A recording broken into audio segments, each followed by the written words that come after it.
Hello everyone and welcome. In today's video I'm going to be showing you guys how to do a basic control board repair on your Whirlpool, Kitchenaid or Maytag dryer. Now this particular model here is a Maytag Epic, which is actually the same as the Whirlpool Duet as well as the Kitchenaid Superba Ensemble washer dryer combination. Now this washing machine was purchased in 2009 and it has worked wonderfully well up until last night, where when I actually tried to dry clothes, when I turned on the power, that the motor would click and the drum wouldn't start. And then when you hit off, you could hear it click and then you try to start again and then it would run again. And so I started to notice this inconsistent behavior of the motor not starting up, and I thought, well, I'm not going to call an appliance repair technician because they charge a lot for something that is likely very easy to fix. Now, before we do any type of disassembly work on our dryer, make sure that you disconnect the power by either shutting off the breaker or unplugging the dryer from the wall outlet. Now, with the power shut off or unplugged, just confirm that the dryer is in fact powered down. Now, because my dryer is stacked on top of my washer and I'm not really interested in unstacking it to do the repair, that I'm just going to get onto a little step stool and use my little 1/4-inch drive ratchet and undo the 3 screws affixing this top cover to the dryer. So there's 1, 2, and then 3, which is way back there. So I've taken the 3 screws off, and to remove the top cover, it's super easy. You just carefully push this top panel backwards about 1/2 inch and lift straight up, which will then expose the insides of the top of the dryer. Now, before we do any further disassembly work after removing the top cover, it's actually probably a good idea to just use a vacuum and suck up any lint that might be in this area. Now, the control board or the control module for the dryer that actually trips the heater and makes the motor drive and interfaces with the front panel is actually located right here. It's where these 4 posts are and this screw. Now, to access that control module, we're going to take the same 1/4-inch drive socket and we're going to undo 1, 2, 3 screws. Now, once we've removed our screws, we can carefully just shift this plate out of the way and just kind of tilt it, and that will expose this control module. Now, I don't really think that you can screw up the connections on this board because they all only fit in one way. The one that you have to pay particular attention to is this red and black wire and the orientation that it plugs into this control relay. Black side is towards the bottom of the dryer, whereas the red is towards the top. Or you're worried that you're going to forget where things connect up to? Take a photo. Now, when you're disconnecting the connector, make sure that you give the connectors a firm squeeze or at least locate the release tab on these connectors so that you don't damage them. Now, you also want to exercise caution when you're handling this piece of metal. It is quite sharp, so you can end up cutting your hand. Disconnect that, and then we want to disconnect this blue, tan, white wiring harness from this mounting bracket by squeezing this black tab and then just pushing that away, and then that'll free the module and the mounting board from the dryer. What we're going to do is we're going to remove the securing screw on the control board beside this yellow colored transformer so that we can then pop the module and its holder bracket off of the metal mounting bracket. Turning the bracket around, we just have to carefully push one side of the white pegs in to free up the module, and then just remove it from the bracket. Now, upon close inspection on the surface of this board, we can see that there are no obvious signs of failure.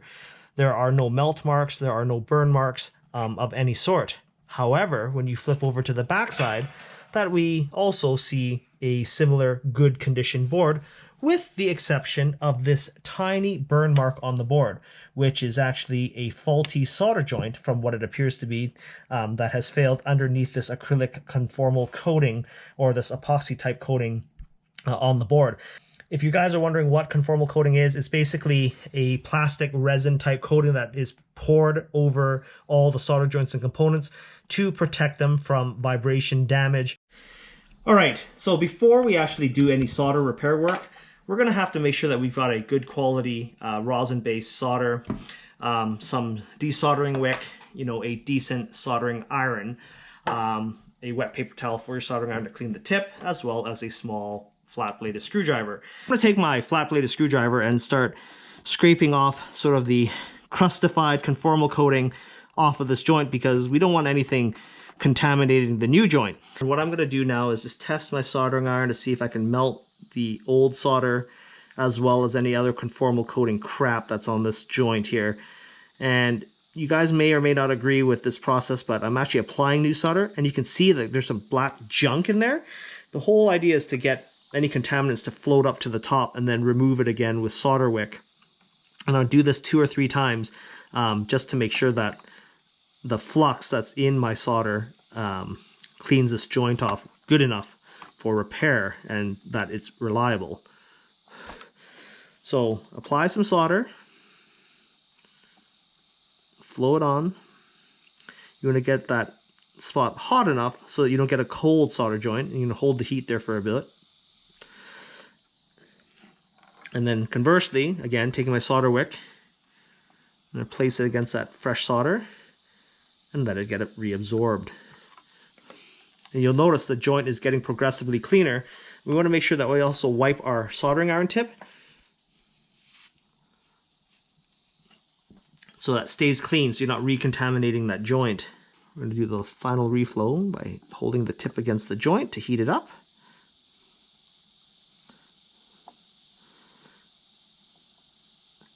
I'm going to apply enough solder to this joint to form a nice bubble like that, which is more than enough. In fact, that's probably a bit too much solder, but that's okay. Now I've let the solder joint cool for a few minutes there.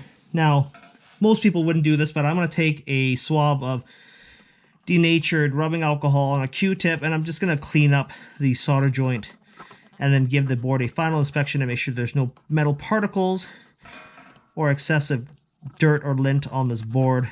And if there is, remove it with some compressed air because you don't want to be brushing a vacuum brush over these connections, because there are sensitive transistors and components on here that can actually get damaged from electrostatic discharge, which can be generated when you're vacuuming over an electronic circuit board.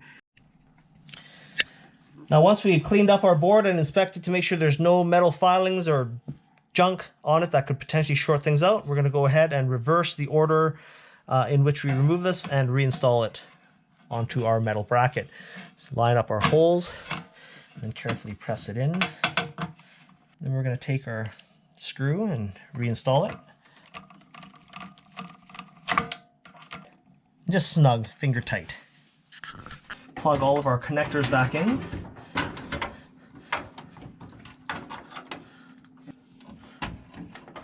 Make sure you're pushing these spade connectors in firmly and all the way down.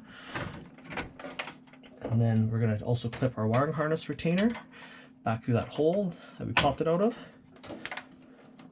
And then 2 of these small ribbon cables, making sure that they're seated fully into their connectors. And that's what it should look like. So we have 1, 2, 3, 4, 5, 6 connections that we need to reattach.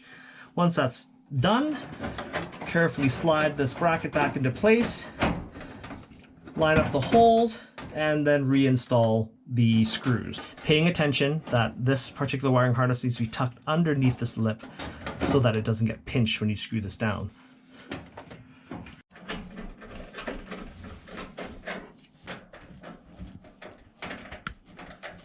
So we can reinstall our top cover by simply placing it in the proper direction and then sliding it forward towards you and then reinstalling the 3 securing screws. So now that we've reinstalled everything and we've securely reattached the dryer plug to the wall outlet, make sure it's plugged in all the way for safety reasons, we're going to go ahead and turn our dryer on. Control panel lights up. And it fires up perfectly.